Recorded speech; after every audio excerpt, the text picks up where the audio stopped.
Hello, everyone. Welcome. I'm Murray Rundis, production manager here at CFN, and I'm glad to be joined by Mike Parrott.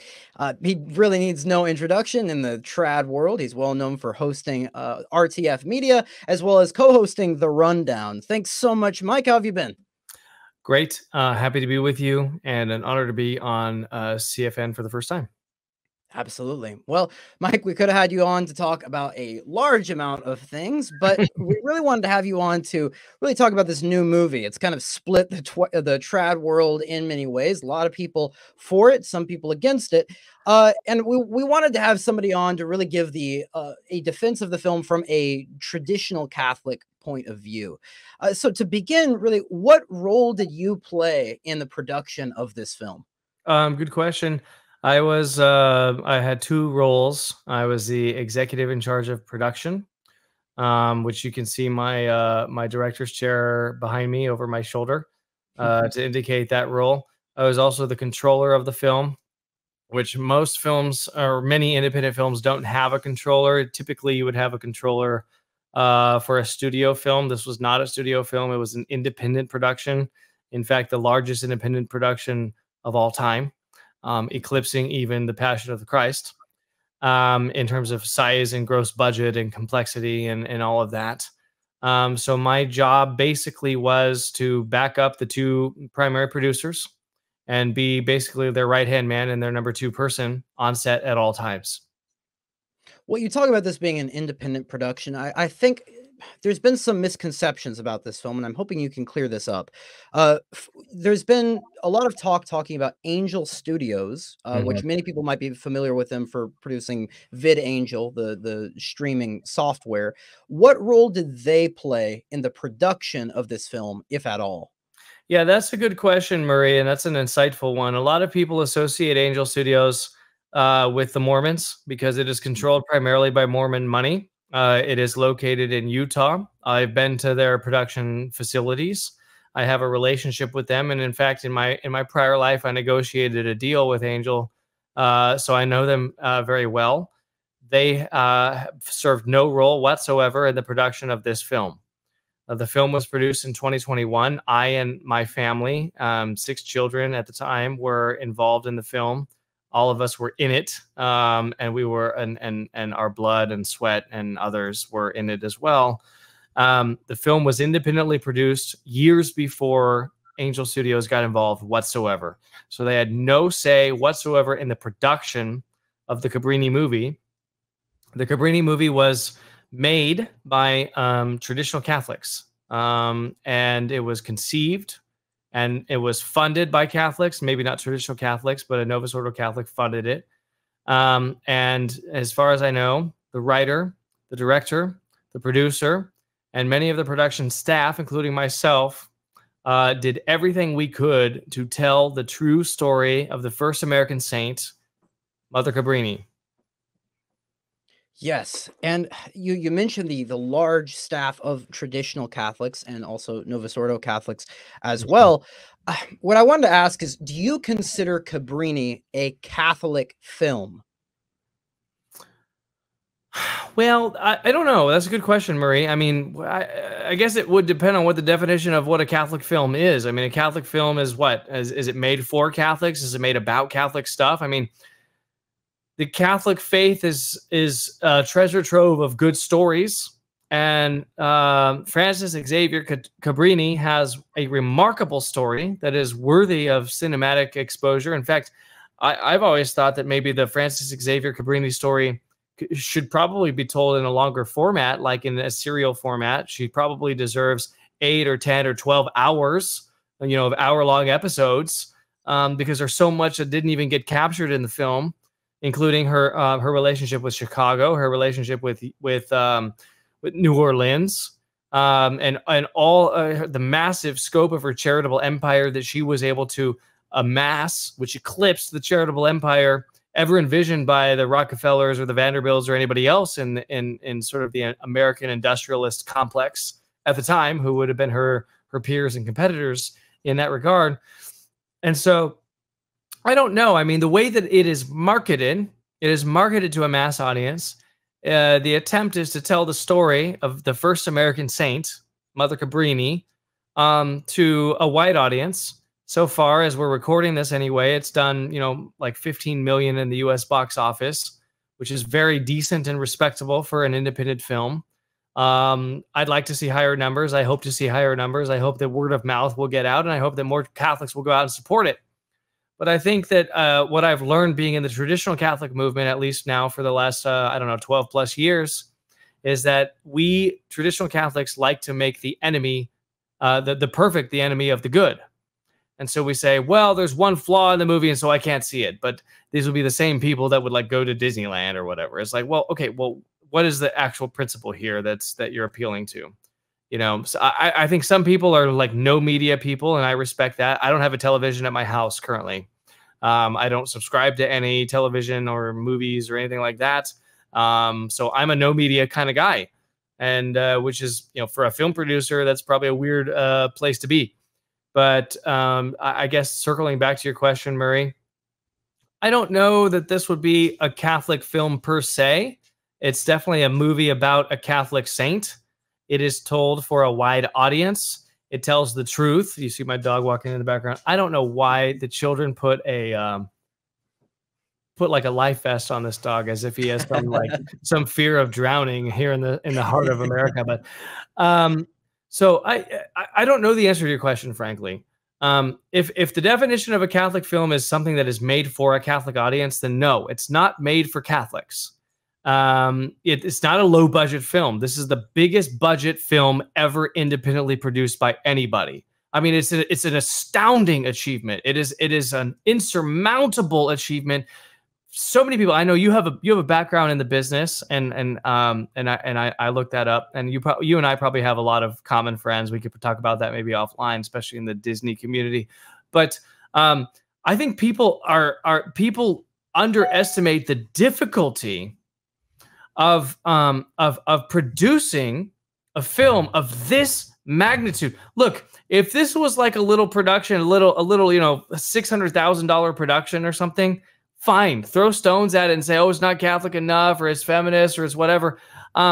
This was I'm not sure if I'm allowed to release the budget amount, so I probably won't do that. But you can tell, just any average person who watches the movie says, there are tens of millions of dollars tied up in this movie right now. This is a piece of art.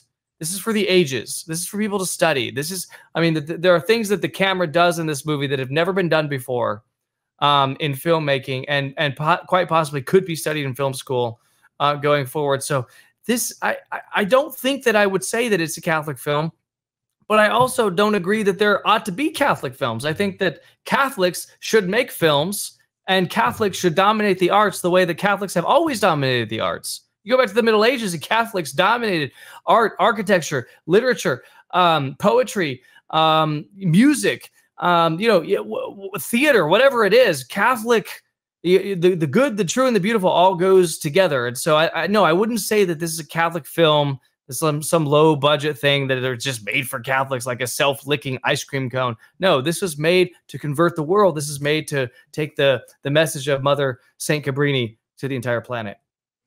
That's fascinating. You mentioned the Middle Ages, and I think that is insightful in that if you have, we oftentimes criticize Protestants, for example, for making films that are too explicit, too on the nose when it comes to the promotion of their faith, and they're oftentimes ridiculed for that because they come across as ridiculous. Yeah. I wanted to bring up a quote from Sir Thomas Carlyle. He talked about in the Middle Ages these monks and their writings. He said, well, oftentimes you don't see the Catholic faith explicitly mentioned, but he says this.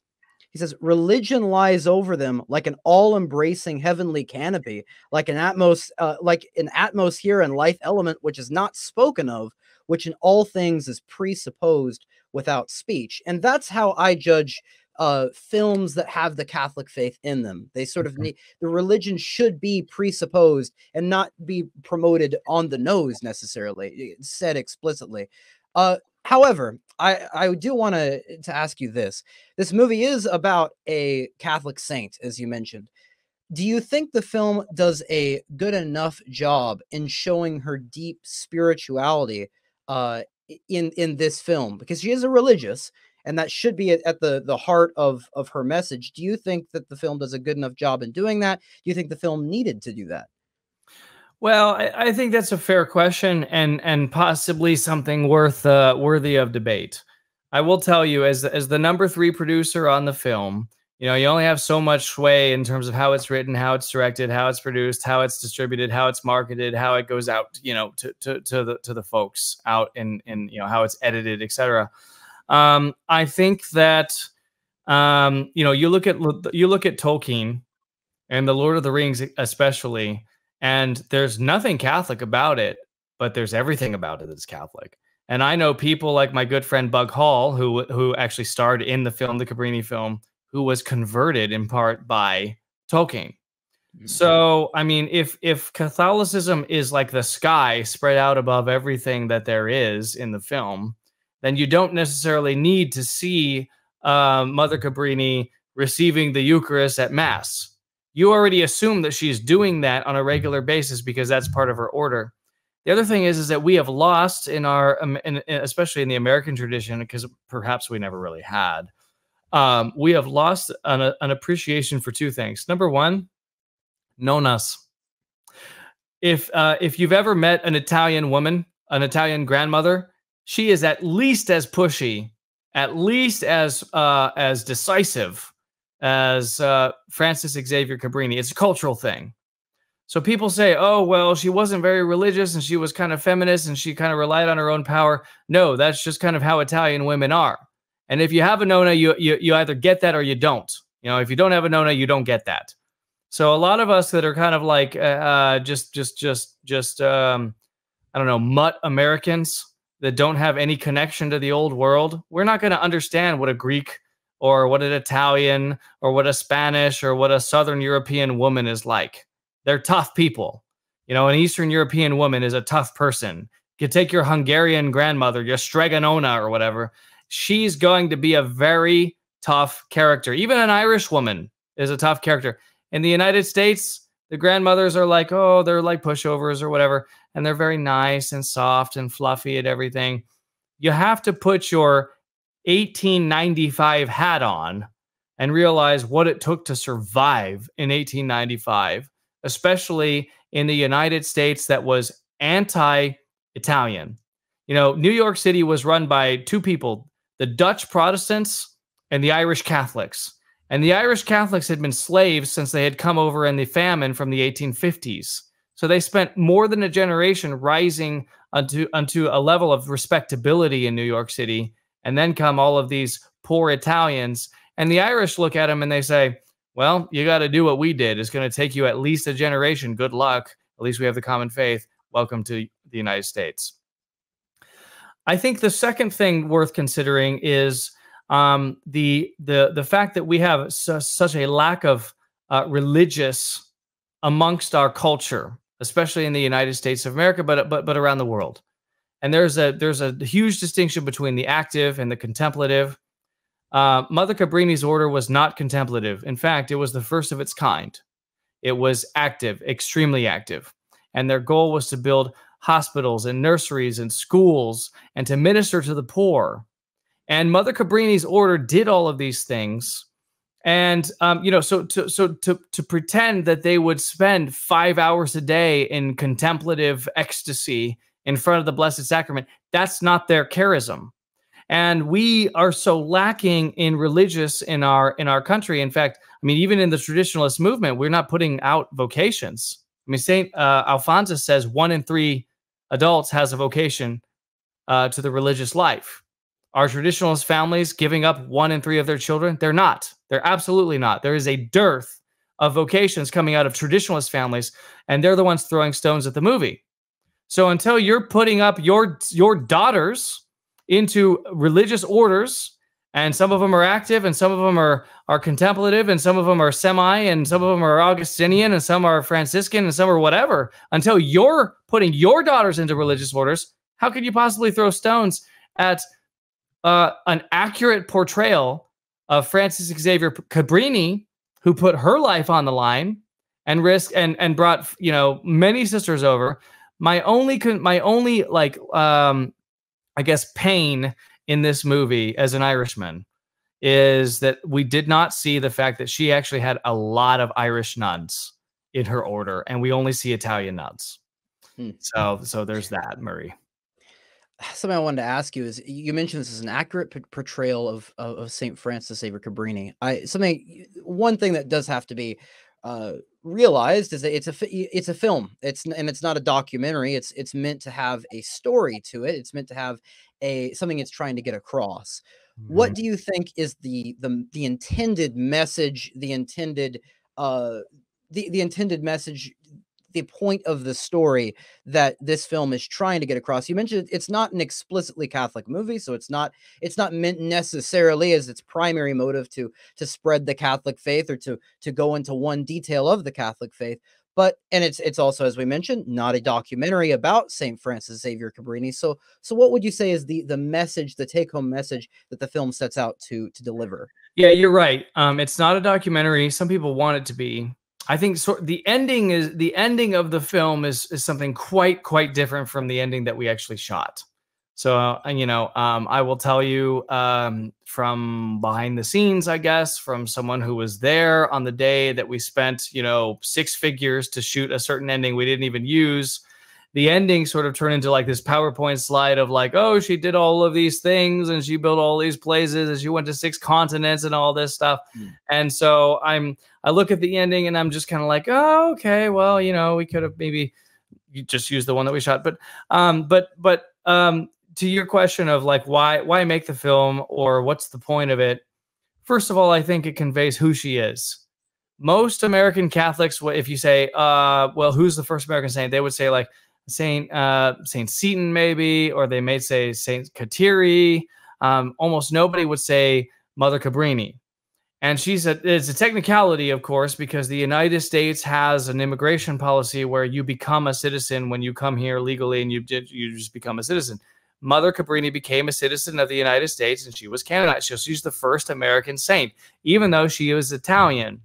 And she was born in Italy, and she was brought up in a poor family, and she spent her entire life in Italy, and she barely knew English when she came here, and she got a lot better at it, obviously. She would be considered the first American saint. She was canonized in the 1940s, and the celebration of her canonization happened in Chicago's Soldier Field, which was packed to the gills. And people were like, oh, Mother Cabrini, because she built schools and hospitals in New York, Chicago, and other places.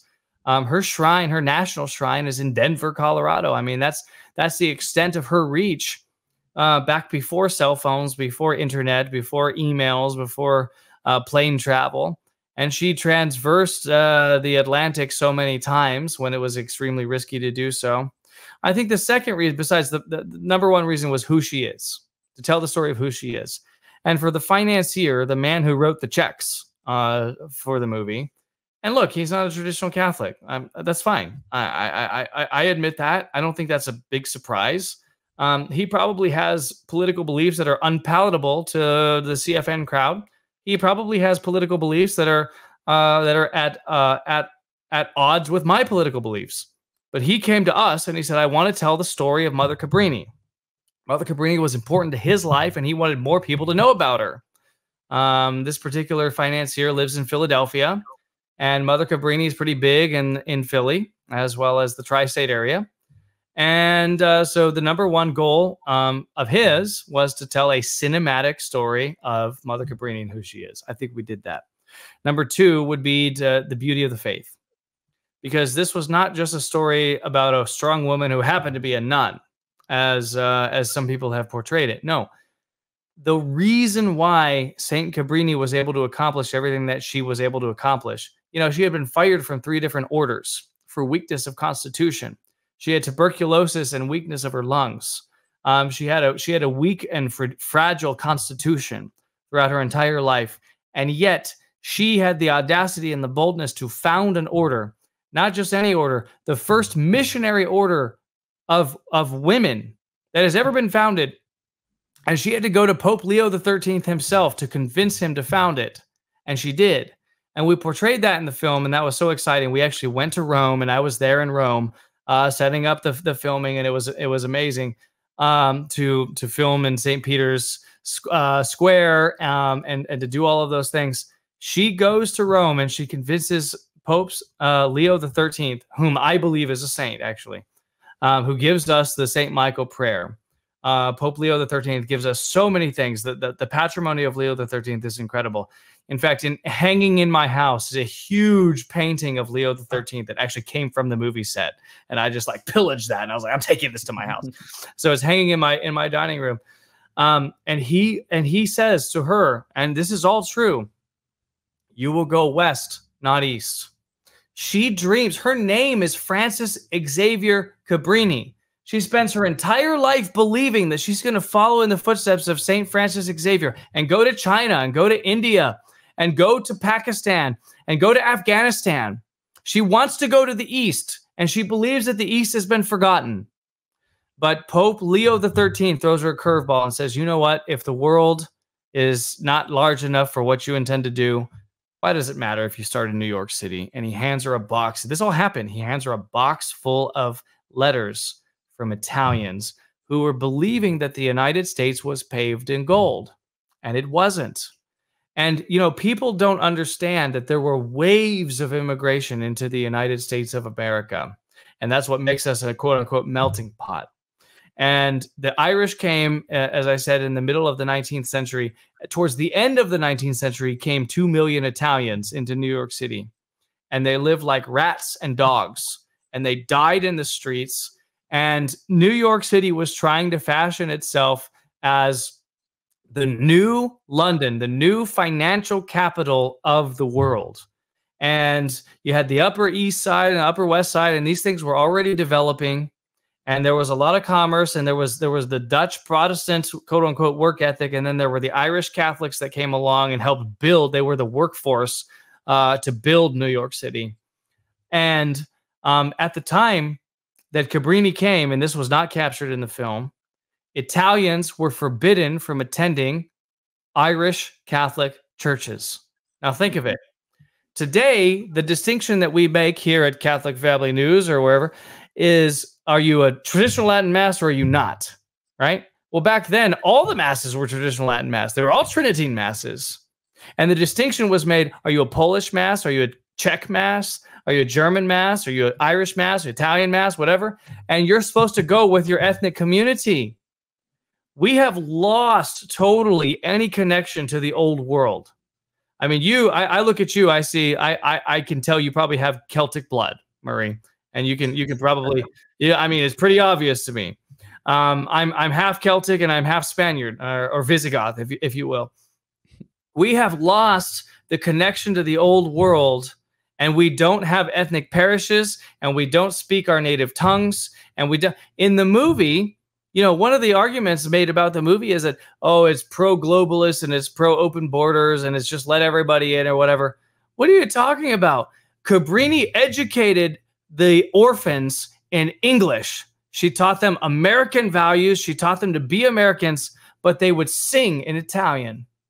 And they would sing in Italian as an homage to their heritage. And I think this is the way that we should both have an identity, a cultural identity, and an ethnic identity, and a linguistic identity, but also assimilate into the United States of America. This is not an open borders film. All these people came in legally on boats through Ellis Island. They were all documented. Everybody was documented. So there's nothing about illegal immigration in the film whatsoever. No, and I will say everything you just mentioned is portrayed in the film.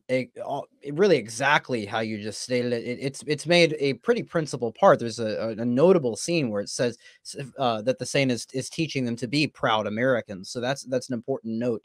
Something I did want to ask you though is, you mentioned that the film is made for a wide audience, and so the language of the film is going to be extremely important. And you mentioned that PowerPoint slide at the end of the film, which really does cap off the film. And you mentioned something that was said as a part of that slide earlier, which is the way the movie described it. I won't get the exact quote, but it was something like her empire was she was an entrepreneur on par with the Rockefellers and the Vanderbilts. Do you think that? What would you say to some of the concerns that the film might be portraying her too much like some sort of worldly entrepreneur, rather than showing her as a religious in a different category than an entrepreneur creating a company or an empire in that sense. Well, I mean, I think it's remarkable that a poor nun who is, semi uneducated from Lombardy in Italy was able to build a charitable empire that spans 6 continents. I mean, you can't argue with success. You just can't dispute the fact that she built 67 different hospitals, schools, orphanages, and things for the poor on 6 continents. She finally did get to the East. She finally did get to China, which was her namesake, Francis Xavier. She went there, but she had to start in New York City first, and she conquered a lot of the United States of America. And she faced a lot of adversity. And just like the little flower, she had personal illness that she fought and battled every single day. And she eluded death, I would say almost miraculously. She was given a prognosis of like, you'll live for 2 or 3 years. She lived until her mid to late 60s, this woman. She had a bias for action. That's what we would say in the Marine Corps. You have a bias for action. And she did all of those things. And yet, even in the Catholic Encyclopedia about her, it says that she was extremely studious when it came to her prayer life, and she prayed the divine office every single day, and she required the same of her nuns. So she just had high expectations. She was one of those people, who was high energy, low sleep, took advantage of the day, and some of the quotes in the movie are attributable directly to her. We are bold or we die. Mm-hmm. The world is too small for what I intend to accomplish. She was someone who literally took it upon herself to try to attend to the poor and the needy around the world. She went to the Italian Senate and bullied her way in there. And some will say that's feminist. Others will say, well, that's an Italian woman for you. And by the way, that's an Italian nun for you. If you've ever met an Italian nun, they're pushy. They just are. They are. They will have their way with you if you let them. Okay, so they're going to bully you around. There's nothing feminist about that. There's assertiveness and there's feminism. And those who can't look, people who say, oh, this is a feminist movie. When Archbishop Corrigan said, you must leave New York, you know what she did? She got on the flippin' boat and she left. She left New York. And this is the all is lost moment in the film at the end of the second act. And she's like, okay, and she kind of needs a pep talk, and we dramatize the pep talk with some of the other characters who helped build her back up so that she could come back and we could have a solid third act. But she obeys.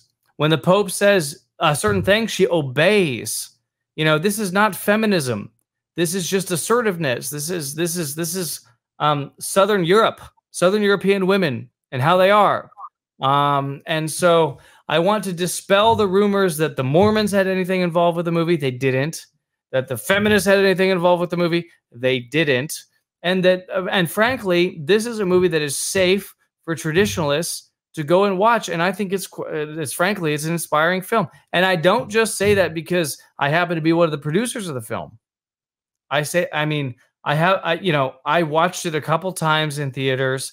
The first time I watched it, I was a little under the weather, and my wife and I had that stomach bug that's going around, and we watched it. And we were like, yeah, the ending could have been a little bit better. I would have done it this way or that way or whatever.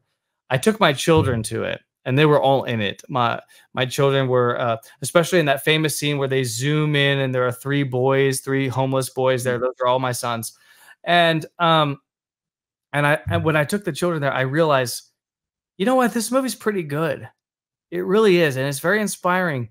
And I looked around the theater and I saw people crying. And I thought, you know what? This is a good message. This is people who are inspired by this woman. So I forget what your original question was, Murray. I apologize, but I kind of get on my soapbox about this. let me rephrase it in this way. I've seen an interpretation of this film, and I'm not saying it's a true interpretation of this film, but I'm simply asking if you think somebody could, from a non-Catholic perspective, watch the film and come across with this interpretation, with it being that the the job of Cabrini was to spread her empire to prove what women could do. That was the primary that's the primary goal of her empire. I'm not saying that's what the saint was, of course, but that's the interpretation of this movie would go as follows. Uh that was her reason for spreading these things. She is faced with a number of obstacles from the patriarchy, if you want to call it that, whether that be men in power in government, men in power in the church, and she has to overcome all of those things in order to prove what women can really do. Do you think that would be a fair interpretation of the film? If not, why? Yeah, that's okay. I understand your question. Thank you for putting a finer point on it. I think that people who take that approach to the film are falling for a cheap marketing ploy, because the folks who have marketed the film were disconnected from the folks who produced the film. And this is always a conflict between when you make a product versus when you sell a product. And many people who are in business and in whatever industry, I think many people can be familiar with this tension between the production of a product and the marketing of a product.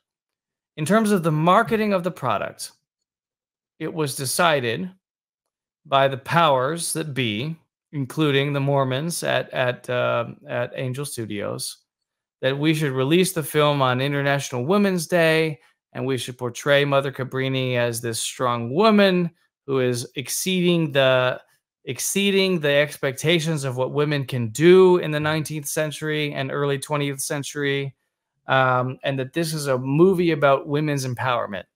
And it is possible, and I don't know, but it is possible that people who are associated with the film, including the financiers, would want that to be the primary message. What I am telling you as someone who is intimately connected to the film, I gave up my life. I put my jobs on hold, my other projects on hold. I moved to Buffalo, New York. I was number 3 on the ground. I did the location scouts. I did the location agreements. I signed the contracts with the Screen Actors Guild, the Writers Guild of America, the WGA, the Directors Guild of America, the DGA. I signed the agreements with IATSE, which is the international, I'm not sure what, which is all the other. I signed the agreement with the Teamsters. I had the head of the Teamsters in New York City call a private cell phone number that I have that was never advertised to anybody. And it was his show of force to tell me that the Teamsters have my number. Okay. And he called me and he said, "Hey, Mike, I just want to make sure that everything is up and up with the Cabrini. All right." And I said, "Yes, sir. Everything's fine, Tom. Don't you worry about it." He said, "All right. I don't want to hear of anything crazy up in Buffalo." I said, "There won't be anything crazy up in Buffalo." As somebody who was on the ground from the beginning, I was almost the first man in, and I was almost the last man out. At one point, we had 400 people working for us. And in a certain way, you could say that 397 of those people worked for me. And the only people above me were the 2 producers. I signed the paychecks. I signed the director's agreements. I was intimately familiar with the film from beginning to end. I saw different iterations of the screenplay. I saw how hard everybody was working to portray Mother Cabrini in the right way. And I witnessed the fact that even her order, which still exists today in sort of a skeleton form because of the reforms of the bogus ordo, her order gave us actual relics, including the crucifix that Mother Cabrini wore in the film was the same crucifix that Saint Cabrini wore, and then 2 others in addition to that. That the veils that she wore in the beautiful fabric they made or gifted to us from what she actually would have worn. There were so many things in the film that were miraculous and true to life for what Francis Xavier Cabrini would have done, worn, acted like, said, behaved like, accomplished. I look at it and I say, this is not a film about entrepreneurship or women in business or what women can achieve or anything. It happens to be true that she found, I mean, this is an objective fact. She founded the first order of, sorry, I just hit my microphone, of women evangelists. Okay. She did that. And it is an objective fact that Pope Leo the 13th had some trepidation about doing that. And he looked at her and he said, look, the eyes of the church are going to be on you. This has never been done. Missionaries are for men. And you're asking me whether or not women can be missionaries. And she did that. And it happened. So if people want to call that feminism or women's empowerment or whatever, I mean, I guess that's fine. You can call it that if you want to, but I don't think that it's necessarily accurate because it actually did happen and she's in heaven and we're in the vale of tears. So at the end of the day, I look to Saint Cabrini, who has become an important part of the litany of saints for our family, especially after this production and everything. And then all of the trauma that I've endured immediately following the production, which many people know about. I look at Mother St. Cabrini for inspiration, not as a figure of feminism or what women can accomplish, but as somebody who is faithful to our Lord and the Sacred Heart. Now, finally, if I could critique the film, and I will, Murray, because this is Catholic Family News, and I can be totally honest with you. I would have liked to see her devotion to the Sacred Heart. I would have liked to have seen her receiving the Eucharist at a holy sacrifice of the Mass. Do we see her in the chapel in prayer? Yes. Do we see her telling the nuns, you know, that all of her strength comes from God? Yes, she says that. I mean, it's in the film. But would I have liked to have seen it maybe just a little bit more particular to her, just to dispel this nasty rumor that all of these, you know, armchair quarterbacks in Tradville have launched at her? Yeah, I would. But then again, do I care if 100,000, you know, traditionalists in the United States go see the film? No, this film isn't for you. Nobody would ever spend the tens of millions of dollars it took to make this film for you, you know, for the trads, for Tradistan. No, it's not for you. It's for the world. And if you want to participate in it, you can. If you don't, that's fine. I don't care. So let me make sure I got this straight, and you can tell me if I get this wrong or right. I'm hearing that at its essence, the film is not feminist. It's really trying to, and does, I'll say, portray Francis Xavier Cabrini in his historical way as possible. However, there are things accidental to the film that might be taken as feminist when put together. And it's not meant for traditional Catholics necessarily. It's meant for a wider audience, even though it has to do with the Catholic faith. It's meant just because, as you mentioned, the production cost and so on, it's meant for a wider audience. Would you then concede that possibly with some of these, with some of the things mentioned as the entrepreneurship aspect and the interpretation that and with the promotion of the film, which we mentioned earlier, would you say that then it could be interpreted in that light, even though it might not be really getting at the heart what the essence of the film actually is? Well, sure. Yeah, no, 100%. I concede that point, especially like, look, if you just go watch the trailer to the film, it is easy to walk away from the trailer and say, oh, well, this is some feminist garbage, or this is some Mormon garbage, or this is, you know, they're bastardizing an American saint, and, you know, and to just get upset about it and then move on. That's judging the book by its cover. What I am asking people to do is to read the book and to not go off of the you know, Twitter opinions of people who never watched the film, but who just maybe watched the trailer. And I guess my appeal to the audience at Catholic Family News, whom I highly respect, by the way, and I am honored finally to be sort of on tied in with CFN, even though I'm good buddies with Matt Gaspers. In fact, he and I were on a Zoom earlier today.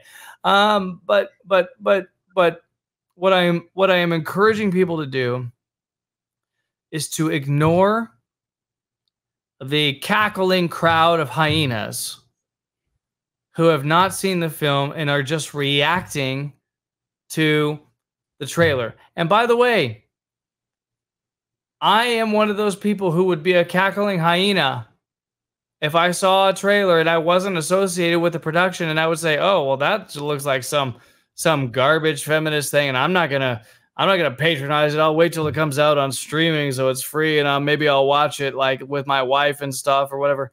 What I am encouraging people to do is to understand that this is a beautiful film. It is cinematic. The acting is incredible. It's probably Oscar worthy. I'll just tell you, there are scenes in the film that could be, I think, possibly considered to be still art. And maybe you would agree with me, Murray. Some of those scenes are just so beautiful. The cinematography and the lighting and the shadows and the work of the camera, with the reflections from shiny tables or the reflections from puddles and all of this, the costumes, the acting. I mean, it really is a feast for the senses. I'm not sure. I mean, I think that the best, greatest Catholic movie that precedes us most immediately in time is probably A Hidden Life, which was about Blessed Franz Jägerstatter. And A Hidden Life did in the US box office like $20 million, which is not good compared to its budget. Probably Cabrini will exceed that because it's already on track to exceed that. But it had a bigger budget and it was more beautiful.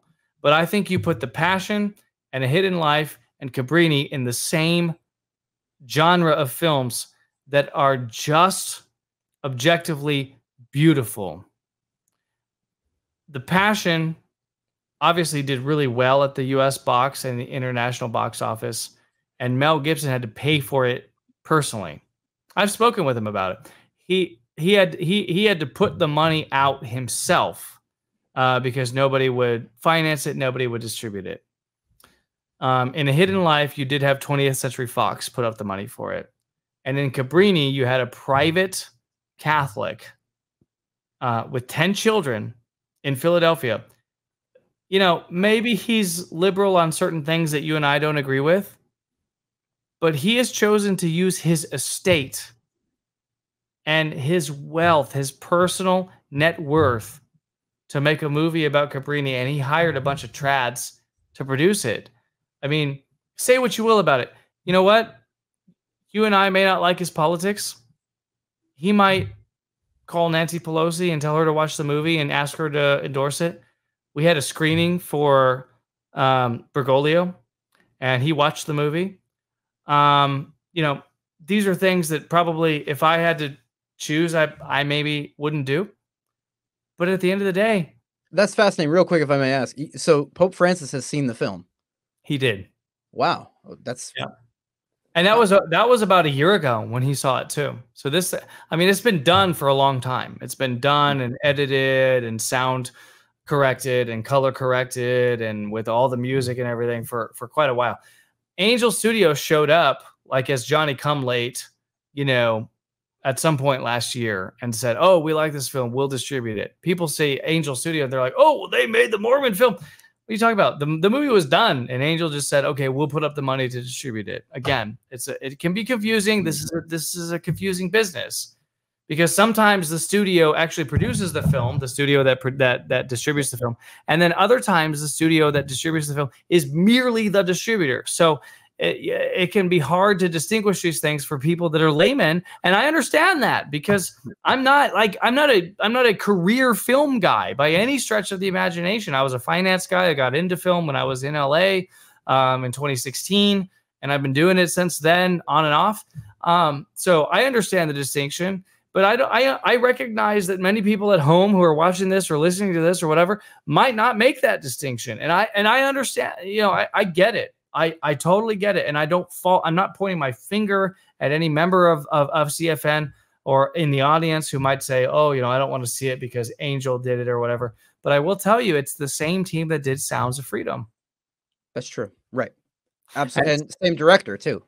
It's the same director, cinematographer, production designer, producer, and writer, at least, as Sounds of Freedom. There are probably more, but it's the same core team. Absolutely. And you mentioned it was a beautiful film. I'll say that. It was a what you mentioned, the shadows, the cinematography, all of that is there. And I will say a lot of the things you've brought up, I was critical after my first viewing of the production, but hearing some of the things you've said, it's putting some things into perspective. So I'm glad about a lot of the things you've said.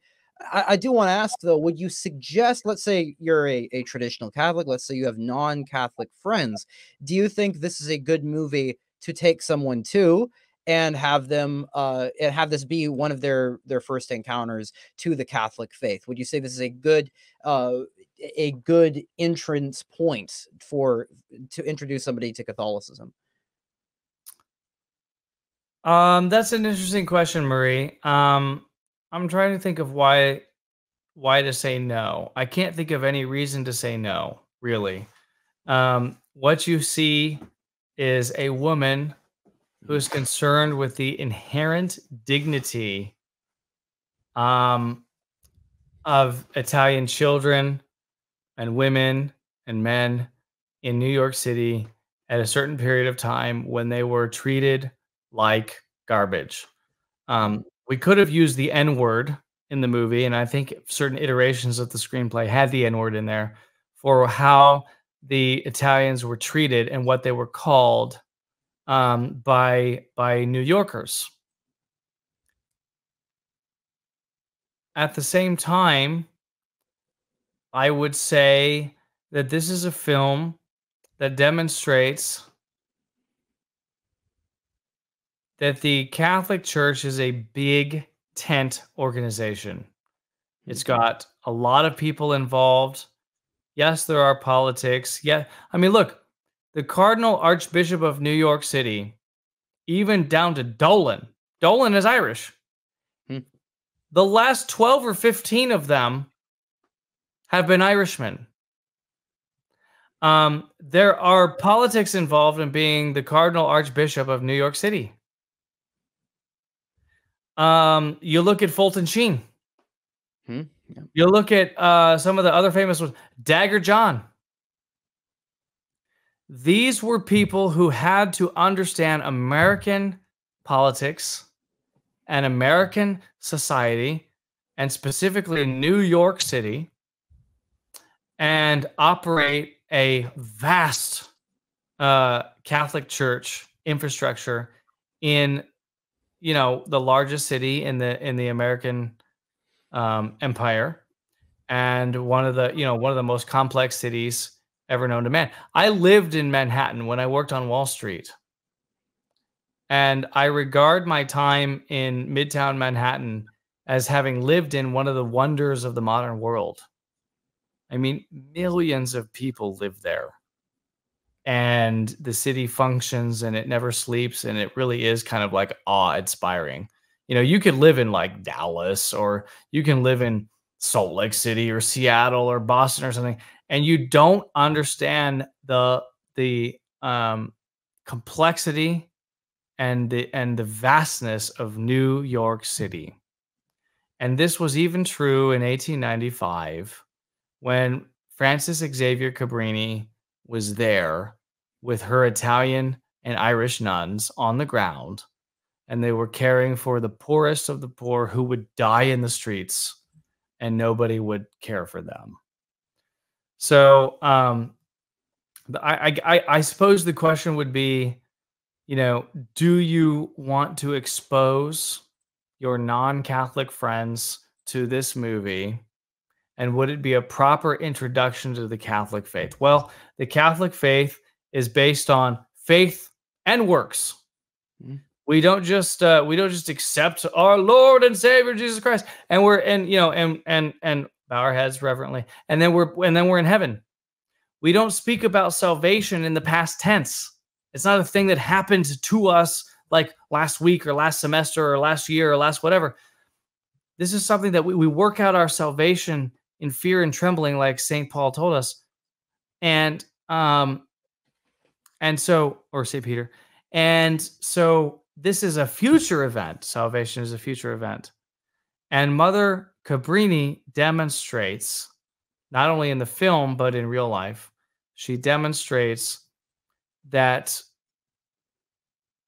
a life, this is like in Soul of the Apostolate, a life that is full of grace, that becomes a reservoir of grace, is a life that actually achieves things.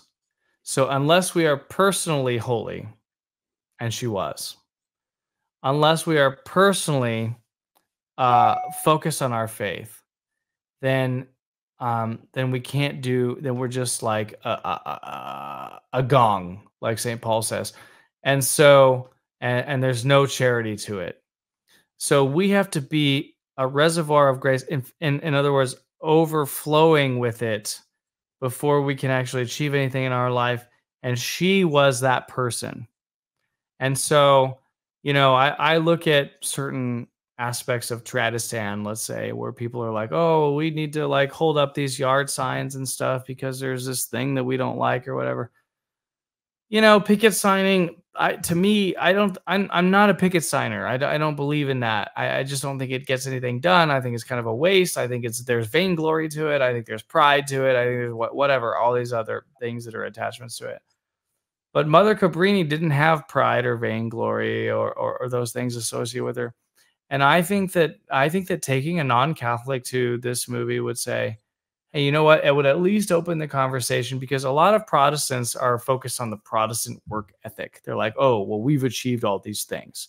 And they look at like Northern Europe, and they look at, they look at Scandinavia, and they're like, oh, look at how much we've achieved with the Protestant work ethic and whatever. And Germany, especially Germany, would be like their superlative example.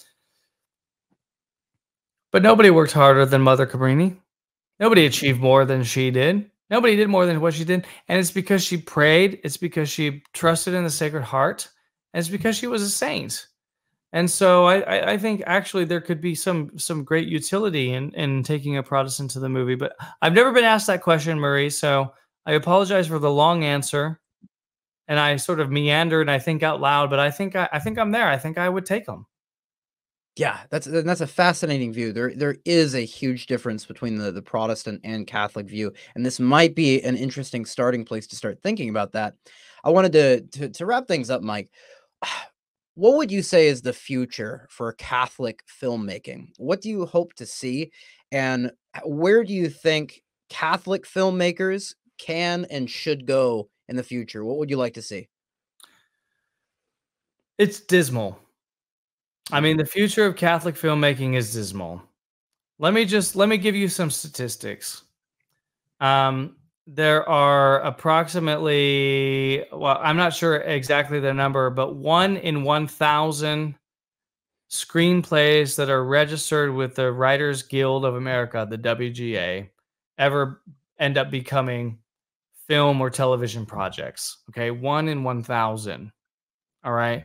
So there are probably people who are listening to the sound of my voice or watching this series and this interview, and they're saying, I want to be a Catholic filmmaker. I want to change the world. I want to touch the world with beauty, beauty and truth and goodness. And beauty is precedent because beauty turns people's heads before it turns their hearts, and all these things. And beauty has to come first before truth and goodness, because beauty is what attracts the eyes of people and all this stuff. I get it. And for all the people that are out, listen, I don't consider myself to be a Catholic filmmaker. I don't consider myself really even to be a filmmaker, to be honest. In my day job, I run some local businesses where I live. when I am called upon to help with Catholic films, I do go and help.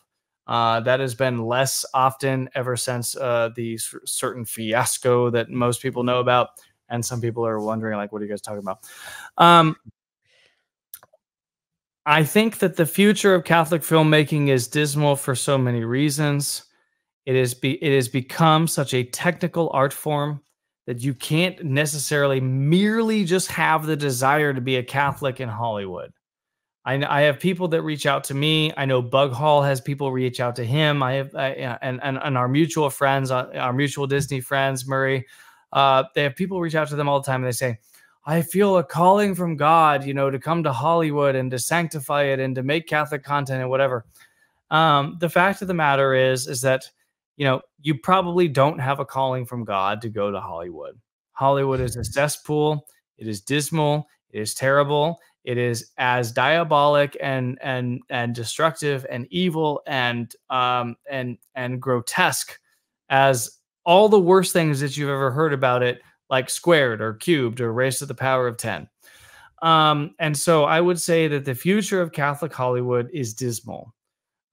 This movie only exists because of the kindness and the gentleness and the magnanimity, which is a virtue, of a certain man and his family and his estate who wanted to tell this particular story. I think that there will be. I think that this particular team, this production team, probably without my help, to be honest, will go out and make future films, and I think that will be good. And if people can become associated with them, then that's great. The idea that you can be underground. I lived this. I lived this for so many years. I never told you my story, and I'll just give you the cliff notes. Trying to live in underground Hollywood, trying to be as covert as possible, maintaining relationships. Look, I've negotiated deals with Netflix. I have negotiated deals with Selena Gomez.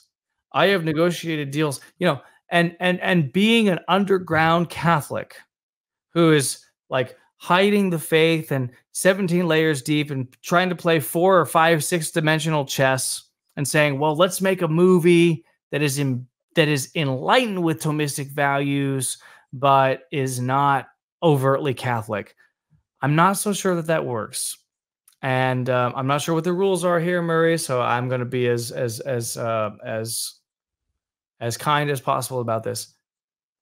Within the pre-production, i.e., the development phase, or the funding phase, or the production phase, or the marketing phase, or the distribution phase of a film. These are discrete phases of a film or a TV series. Everything passes through a prism. And it is a prism that is controlled almost exclusively by the Red Sea pedestrians. Okay. And so there is almost no way to sneak one past the goalie. There's no way to get this to sneak something past the elder fathers of the faith, as our Novus Ordo brothers like to tell us. And so either let's say you get the funding, but your production's going to be that way, Hebrew, or your marketing or your distribution or whatever it's going to be. And so there's no way to tell it. Look, Mother Cabrini, one of her famous phrases was, if I could wrest every child from the hands of the Protestants in New York City, I would do it. You can't tell that story. You can't authentically say, hey, you know what? Protestantism is objectively bad. You can't attack them. Even in a Catholic film, it would never get distributed. It would never see the light of day. It would never this or that or whatever. So I think the future of Catholic filmmaking is rather dismal. I know that there are a couple groups that have some deals out there that are going to do some stuff. I think that there will be a prequel to The Passion of the Christ someday. I think it will be an amazing film. It'll be the joyful mysteries of the Rosary. And I'm super excited about it. It will start when Our Lady is 14 years old, It will more or less end at the wedding feast of Cana and the first miracle. It will be the story of, it will be a chase film fundamentally, where the Holy Family has to go into Egypt, and you know, and they have to save the Christ child, because there's the slaughter of the innocents, and there's all this stuff, and Saint Joseph has to leave his tools and his customers and everything behind, and they have to go into a foreign land and be, and I think it will be a wonderful film and magnificent. And I've read the screenplay to it, and I know that there's funding behind it, and I know it's going to be amazing. I think that that film may come to existence in the future, and I hope that it does. I think that there will be others as well, about various saints and all that, on all this stuff. But in the end, I think that that quote unquote Catholic Hollywood, or the Catholics who used to control Hollywood, who used to have a say in the morality of films, that's never going away. We have absconded. We have abdicated Hollywood, and the elder brothers in the faith, the Red Sea pedestrians, control it firmly and will never give it back. And there is an element of perversion and crudeness and pornification and feminism and communism that will never go away. And there's a prism through which you must pass if you want distribution, if you want people to see your film, etc. That I don't think that there's any way to get around. And so I would discourage anyone from thinking that they're going to be the next, I don't know, Catholic filmmaker. Because look, make your little independent movies, distribute them however you can. You know, Mass of the Ages, good luck to you, etc. All that stuff. But to go mainstream and to go through the Hollywood system, you're driving through a minefield.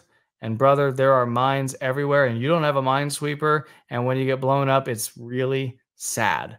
So I just don't see it as a viable career option for the vast majority of people. And I would go out of my way, and I think my best friend Bug Hall would agree with this.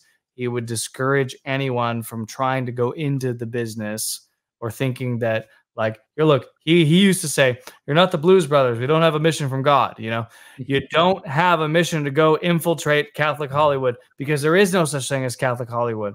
Catholic Hollywood is a bunch of people, in my view, with exceptions, with noted exceptions, who have compromised with the system in order to maintain good relationships. And I'm not about that life. It's not what I do. It's not who I am. No, I definitely don't think you are. And I think, just to our audience, just the fact that Mike can say those things shows you, and can be is a huge part of this film. I think it deserves, for a good amount of our audience, I think you should go see the film, just because we have people like Mike producing it, being a part of the production. So it's, you know, I think a lot of people are going to have different interpretations of the film, different viewings of the film. However, I think a lot of the things that you said about the film, the production of it, does provide a good defense for it. So, Mike, I'm extremely happy you came on the show, and thanks again for getting on this interview. My pleasure. It's an honor to be on CFN. I hold your publication in high regard. Give my regards to the good doctor and to Mr. Gaspers and the whole crew there. And thank you so much for having me. Absolutely. And if you want to see more of our interviews, you can check out our interviews on our YouTube channel, or you can subscribe to our paper at CatholicFamilyNews.com. So have a great rest of your day, Mike, and to our listeners and viewers, may God grant you many joyful years. God bless.